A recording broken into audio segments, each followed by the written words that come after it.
Are you ready to do some tax planning before year end? Well, good. I'm glad you're here then, because that's what I'm going to talk about. My name is Linda Tuttle, the Adventuring Accountant, and I love to help small business owners and entrepreneurs maximize their income through tax savings and business systems so that they can be prepared for retirement, save money on taxes, and live the life that they want. Often I come to you from outside. Today, I just want you to imagine that we're outside. I've got my fall leaves behind me. I'm wearing my orange, putting you in the fall spirit. And I know when fall hits, that's everybody's first thought is, I'm gonna do some tax planning.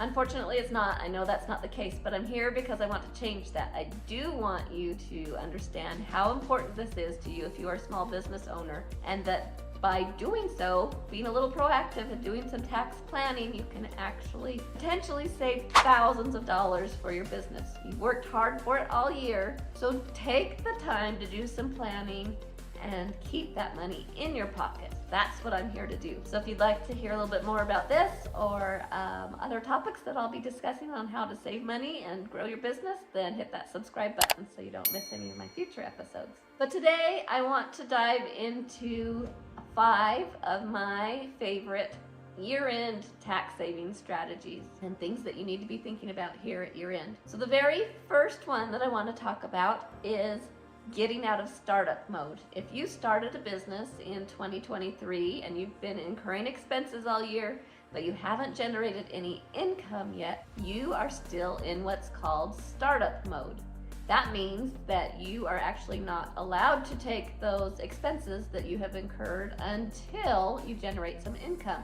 So if you're watching this in October or November, December, you still have time to generate some income, which tells the IRS that you have started your business, shows some income, and allows you to deduct those expenses rather than having them be suspended in what are called startup costs. And there are rules around this. You do need to speak to your tax advisor. However, that's just one thing to keep in mind. Open up the ability to take those expenses. Number 2 that I want to talk about is get your books in order. I know this is not everybody's favorite topic. However, how are you going to do any tax planning if you don't know what your numbers are? So don't wait until March when you're actually trying to get your tax return done for April to start getting your books put together. Do it now. Carve out some time, make it happen. If you don't want to do it yourself, find a good bookkeeper. I actually have my Profit Booster crash course that I've put together to help small business owners.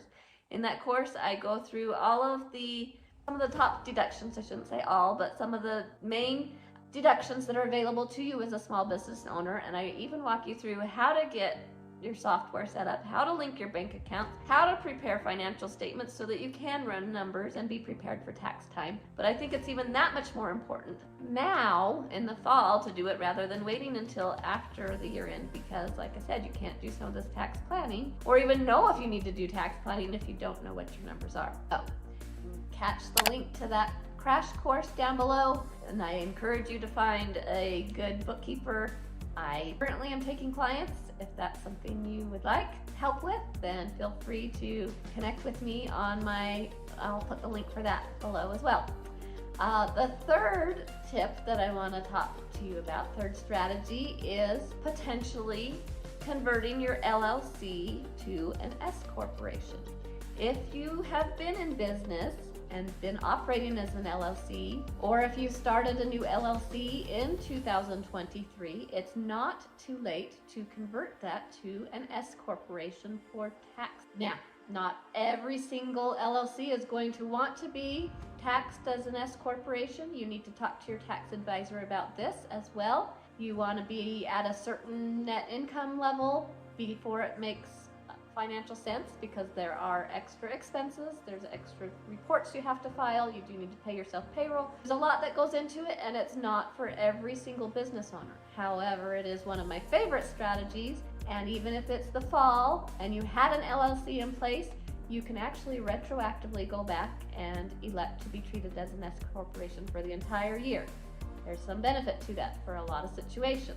Number 4 that I want to talk to you about is claiming the right amount of salary. If you are an S corporation owner, you need to make sure that you've got that right balance between salary and distributions, You need to be making sure that you're claiming that on your W-2, be set up for your fourth quarter payroll tax return that you need to file, and get that all reported correctly on your W-2. If you are paying health insurance for you as a more than 2% shareholder, then you need to be reporting that on your W-2. There's a lot of factors that, again, you don't know where your numbers lie, you're not going to be able to do planning on that.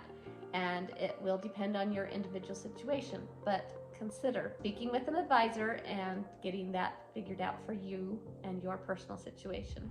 Number 5 that I want to talk about today is holding your end of year board of directors or board of advisors meeting.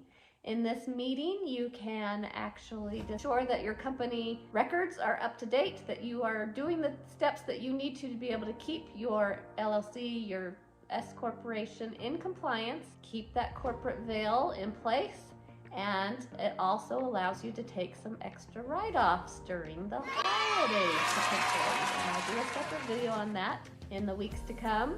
But something to keep in mind, to hold your annual Board of Advisors or Board of Directors meeting, document those meetings in your minutes, and get some extra tax write-offs. So those are my top 5 tips for today. Again, my name is Linda Tuttle. Don't forget to hit that subscribe button. I'll be coming out with more year-end tax tips, and I'm also currently taking appointments for personalized tax strategy sessions. I go over 25 topics for year-end to make sure that you are maximizing your deductions. And again, I do a high-level overview here, but your situation is unique. I'd be happy to meet with you and see where we can save you money before year-end.